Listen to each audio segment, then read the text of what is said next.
PR পদ্ধতিতে নির্বাচন হলে কেউ ফ্যাসিস্ট হতে পারবে না, বলছেন চরমোনাই পীর। চাঁদাবাজ, তেলবাজ, সেলফিবাজদের এনসিপিতে ঠাঁই নাই, বলছেন হাসনাত আব্দুল্লাহ। জানাবো মাইলস্টোন বিমান দুর্ঘটনা, অনেক অভিভাবক আগুনে ঝাঁপিয়ে বাচ্চা উদ্ধার করতে চেয়েছিলেন।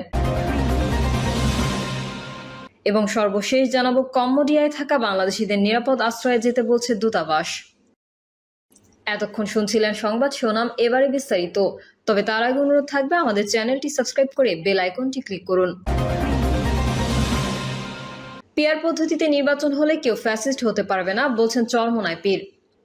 পিআর বা সংখ্যানুপাতিক পদ্ধতিতে নির্বাচনের দাবি জানিয়ে ইসলামী আন্দোলন বাংলাদেশের আমির চরমোনাই পীর মুফতি সৈয়দ মোহাম্মদ রেজাউল করিম বলেছেন, এই পদ্ধতিতে নির্বাচন হলে কেউ আর নিজের কিংবা দলের স্বার্থে সংবিধান রচনা করতে পারবে না। চরমোনাই পীর বলেন, দেশকে অগ্রাধিকার না দিয়ে দলীয় স্বার্থে ছেঁড়া পুস্তকের মতো তৈরি করা হয়েছিল বাংলাদেশের সংবিধান, যার যখন মন চেয়েছে তখনই তা পরিবর্তন করেছে। মাত্র 35 থেকে 40% আসন পেলেই কেউ সংবিধান বদলাতে পারছে, অথচ দেশের 60% মানুষের মূল্যায়ন নেই। সময় এসেছে এই ফ্যাসিবাদী ও অগণতান্ত্রিক নির্বাচন ব্যবস্থার পরিবর্তনের। তিনি বলেন, পিআর পদ্ধতিতে প্রতিটি ভোটের মূল্য থাকবে। কেউ চাইলেই একক সংখ্যাগরিষ্ঠ হয়ে সংসদে গিয়ে ফ্যাসিস্ট চরিত্রে দেশ শাসন করতে পারবে না। অথচ যারা নিজের স্বার্থে রাজনীতি করে তারাই এই পদ্ধতির বিরোধিতা করে। গণসমাবেশ থেকে রেজাউল করিম ঘোষণা দেন, এ দেশে আর চাঁদাবাজি হতে দেওয়া যাবে না, আর লুটপাট, দুর্নীতি, বিদেশের টাকা পাচার বরদাস্ত করা হবে না। চাঁদাবাজ, তেলবাজ, সেলফিবাজদের এনসিপিতে ঠাঁই নাই, বলছেন হাসনাত আব্দুল্লাহ। দলের নেতাকর্মীদের চাঁদাবাজির অভিযোগ ইস্যুতে এনসিপির দক্ষিণাঞ্চলীয় মুখ্য সংগঠক হাসনাত আব্দুল্লাহ বলেছেন, এনসিপির নাম ও ব্যানার ব্যবহার করে অনেকেই চাঁদাবাজিতে যুক্ত হচ্ছেন। এনসিপি যখন রাজনীতির নতুন বন্দোবস্ত নিয়ে ব্যস্ত, তখন কোনো নেতা চাঁদাবাজি করবেন, এটা বরদাস্ত করা হবে না। তিনি আরো বলেন, আগে নিজের ঘর ঠিক করতে হবে, নিজের ঘরে আগে শুদ্ধি অভিযান চালাতে হবে। সাধারণ মানুষের কাছে যান, তাদের সমস্যা শোনেন, চাঁদাবাজ ও তেলবাজদের দূরে রাখুন। চাঁদাবাজ, তেলবাজ ও সেলফিবাজদের এনসিপিতে ঠাঁই নাই। দলের আহ্বায়ক নাহিদ ইসলাম বলেন, নির্বাচন কমিশন ও দুদক সহ পিএসসি নিরপেক্ষতার জন্য সাংবিধানিক কমিটি করতে হবে। এনসিপি নিরপেক্ষ প্রশাসন, নিরপেক্ষ পুলিশ ও নিরপেক্ষ আদালত প্রত্যাশা করে। এসব প্রাতিষ্ঠানিক সংস্কার আমাদের প্রয়োজন। মাইলস্টোন বিমান দুর্ঘটনা, অনেক অভিভাবক আগুনে ঝাঁপিয়ে বাচ্চা উদ্ধার করতে চেয়েছিলেন। মাইলস্টোন স্কুলের হায়দার আলী ভবনটি 2.5 তলা, নিচতলার বড় অংশই মাটি ভরাটের পর নিচে চলে গেছে। পরে ক্লাস হয় আসলে 1.5 ও 2.5 তলায়। ভবনে ঢোকার মুখে বড় গ্রিলের দরজা। 21শে জুলাই যখন যুদ্ধবিমান ভবনে আছড়ে পড়ে, তখন আগুন এই গ্রিলের দরজা পর্যন্ত পৌঁছায়। সেদিন উদ্ধার কাজে নেতৃত্ব দেওয়া দিয়াবাড়ি আর্মি ক্যাম্পের প্রধান camp commander lieutenant colonel Tahsin Haque Chowdhury বলেন, এই পথ বাদ রেখে শিশুদের বের করে আনা ছিল তাদের জন্য সবচেয়ে বড় চ্যালেঞ্জ। পাশাপাশি আগুনে ঝাঁপ দিয়ে বাচ্চাকে উদ্ধার করতে চাওয়া অভিভাবককে বোঝানো ছিল কঠিন কাজ। উদ্ধারকারী সেনা কর্মকর্তা বাচ্চারা বলছিল, আঙ্কেল আমি হাঁটতে পারছি না, আমাকে একটু কোলে নেন। গত 27শে জুলাই মাইলস্টোন স্কুল অ্যান্ড কলেজে দাঁড়িয়ে তাহসিন বলছিলেন, সেদিন উদ্ধার কাজ পরিচালনায় কি কি চ্যালেঞ্জের মুখে পড়েছিলেন তারা। আগের পর্বেই জেনেছেন, সেদিনকার পরিস্থিতি ছিল ভিয়েতনামে ন্যাপাম বোমা বিস্ফোরণের পরের মতো। ভেতরে আটকা পড়া দগ্ধ শিশুদের বেরোনোর নিষ্ফল চেষ্টা, বেরিয়ে আসা শিশুদের হাসপাতালে পাঠানো, আকুল অভিভাবকদের ঘটনাস্থল থেকে সরানো, নইলে প্রাণহানি আরও বাড়ার আশঙ্কা, আর উৎসুক জনতার ভিড়। সবশেষে শিশুদের মরদেহ গুমের অভিযোগ ও তা থেকে সৃষ্ট বিক্ষোভ তো ছিলই। গ্রিলের ওই দরজা ছাড়া ভবন থেকে বেরোনোর পথ ছিল না, আমাদের সেটা বানাতে হয়েছে। এটাই ছিল সবচেয়ে কঠিন চ্যালেঞ্জ। লেফটেন্যান্ট কর্নেল তাহসিন জাগো নিউজকে বলেন, এদিকে আগুনের তাপ এতটা তীব্র যে চারপাশের লোহা জাতীয় যা কিছু আছে সব গলে যাচ্ছিল। ঝাঁঝালো ধোঁয়া উদ্ধারকারীদের শ্বাসনালীতেও ঢুকছিল। নিঃশ্বাস নেয় কঠিন। ভেতরে আটকা পড়া শিশুদের অবস্থা তখন আরও করুণ। আসলে সেনা সদস্যরা এসেছিলেন কোনো প্রস্তুতি ছাড়া খালি হাতে, কারণ বিস্ফোরণের শব্দ শুনে তারা আর কাল বিলম্ব করেনি। কিছুক্ষণ পরেই কয়েকটি হাতুড়ি সহ সরঞ্জাম হাতে পাই আমরা, বলেন তিনি। ধোঁয়া ও তাপের মতো বিষয়কে নিয়ন্ত্রণে আনতে সৈনিকরা নিজেদের ইউনিফর্ম খুলে সেটা ভিজিয়ে মুখে বেঁধে বা পানি ঢেলে নিয়ন্ত্রণের চেষ্টা করেন। কেউ নিজের ইউনিফর্ম খুলে ভিজিয়ে মুখে বেঁধেছেন, কেউ বা পানি ঢেলে ধোঁয়ার দাপট ঠেকানোর চেষ্টা করছেন। 15 মিনিটের মধ্যে ফায়ার সার্ভিস ঘটনাস্থলে পৌঁছায়।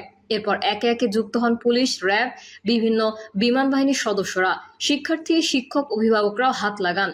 তখনও আগুন নেভেনি। শরীরে আগুন নিয়ে বাচ্চারা বের হচ্ছে। বিমানটির দ্বিতীয় বিস্ফোরণের আশঙ্কা। এমন দুঃসহ পরিবেশের মধ্যেই আরেক দুশ্চিন্তা তৈরি হয়, মানুষের ভিড়। লেফটেন্যান্ট কর্নেল তাহসিনের ভাষায়, দুই ধরনের মানুষ এখানে। একদল যারা সন্তানদের খোঁজে এসেছেন, তাদের চোখে মুখে আতঙ্ক, কান্না, তারা কিছুতেই থামতে চান না। অনেকে আগুনের মধ্যে ঝাঁপ দিয়েই বাচ্চা উদ্ধার করতে চান। তাদের বোঝাতে হয়েছে, দয়া করে একটু ধৈর্য ধরুন, আমরা চেষ্টা করছি বের করে আনার। কারণ তারা যদি নিজেরা আহত হন বা আগুনে পুড়ে যান, ক্ষয়ক্ষতির মাত্রা আরো বেড়ে যাবে, বলেন তিনি। অন্যদিকে ছিল উৎসুক জনতা, যারা ভিডিও করতে এসেছেন। সমস্যা হলো, স্কুলে প্রবেশের জন্য একটি মাত্র রাস্তা। অ্যাম্বুলেন্স, ফায়ার সার্ভিস সবই ওই পথ দিয়েই আসছে, আর সেই পথে ভিড় বন্ধ হয়ে গেছে। দগ্ধদের অনেককেই কাঁধে তুলে কয়েকশো গজ দূরে দাঁড়িয়ে থাকা অ্যাম্বুলেন্সে নিতে হয়েছে। তার মধ্যে দ্বিতীয়বার বিস্ফোরণের আশঙ্কা ছিল, বলেন সেনা কর্মকর্তা তাহসিন। এর মধ্যেই আরও এক চাপে পড়ে উদ্ধারকারী দল। হেলিকপ্টার নামাতে হবে, কিন্তু মাঠ জুড়ে গাদাগাদি করে দাঁড়িয়ে আছে মানুষ, কেউ নড়ছে না। বাধ্য হয়ে সেনাবাহিনীর আরেকটি দল মোতায়েন করে জনতাকে সরানোর চেষ্টা করতে হয়। তাহসিন বলেন, হেলিকপ্টার ল্যান্ড করাটা ছিল অত্যন্ত জরুরি। আমরা 10 থেকে 15 মিনিটের মধ্যে উদ্ধারকারী প্রথম হেলিকপ্টারটি দেখতে পাই। দুর্ঘটনার প্রথম 30 মিনিট অত্যন্ত কঠিন ছিল বলে উল্লেখ করেন লেফটেন্যান্ট কর্নেল তাহসিন।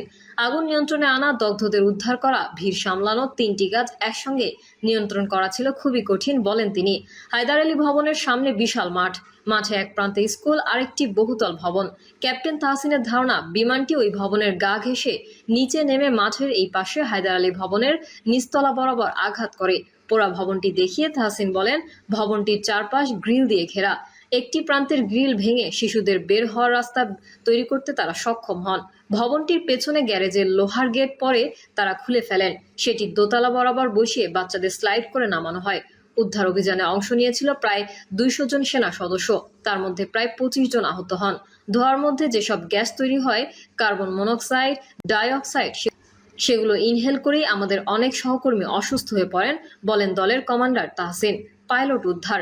বিমান বিধ্বস্ত হওয়ার পর পাইলট কোথায় গেল সেটা তখনও স্পষ্ট ছিল না। পরে জানা যায় তিনি ইজেক্ট করেছিলেন। তাহসিন হক চৌধুরী বলেন, পাইলট বিমানটি ক্র্যাশ করার আগে ইজেক্ট করেন, এটাই বাস্তব সত্য কথা। আনুমানিক 20 থেকে 25 মিনিট পর দুর্ঘটনাস্থল থেকে 50 গজ দূরে একটি টিনশেড ভবনে তাকে পাওয়া যায়। স্কুলের একটি টিনশেডের ভবনে টিন ভেঙে ভিতরে ঢুকে যান তিনি। অন্য একটি উদ্ধারকারী দল তাকে অচেতন অবস্থায় উদ্ধার করে। তিনি বেশ আহত ছিলেন, প্যারাশুটটা দেখা যাচ্ছিল। ততক্ষণে স্কুলে একটি মেডিকেল বোর্ড গঠন করা হয়েছে। সেখানকার ডাক্তার তার পাস চেক করে তাকে হেলিকপ্টারে উদ্ধার করে সিএমএইচে নিয়ে যান, জানান তাহসিন। তবে উদ্ধার কাজ শেষ হওয়ার পরেও আলোচনার শেষ নেই। কে কি করেছে, কে কি করেনি, নানা কথা উঠেছে। সেই প্রসঙ্গে ক্যাম্প কমান্ডার স্পষ্ট করে বলেন, স্কুল কর্তৃপক্ষের কাছে নিহত ও আহতের সুনির্দিষ্ট তথ্য রয়েছে। আমরা বা তারা কেউ কোনো অভিযোগ পাইনি। যারা বলছেন তারা কোথা থেকে কি বলছেন আমরা জানি না। এই অভিযোগ সেনাবাহিনীকে ব্যথিত করে কিনা জানতে চাইলে তাহসিন বলেন, আমরা বহু প্রতিকূল পরিস্থিতির মধ্যে কাজ করেছি, এই অভিজ্ঞতা নিয়েই কাজ করছি। আমাদের পেশাদারিত্ব বা দায়িত্ববোধ কোনো প্রভাব পড়বে না। প্রিয় দর্শক, এই ছিল এখনকার সর্বশেষ সংবাদ। আপডেট হওয়া সংবাদ পেতে চ্যানেলটি সাবস্ক্রাইব করে বেল আইকনটি ক্লিক করুন। কমেন্টে আপনার মতামত জানিয়ে আমাদের সাথেই থাকুন। ধন্যবাদ সবাইকে। আল্লাহ হাফেজ।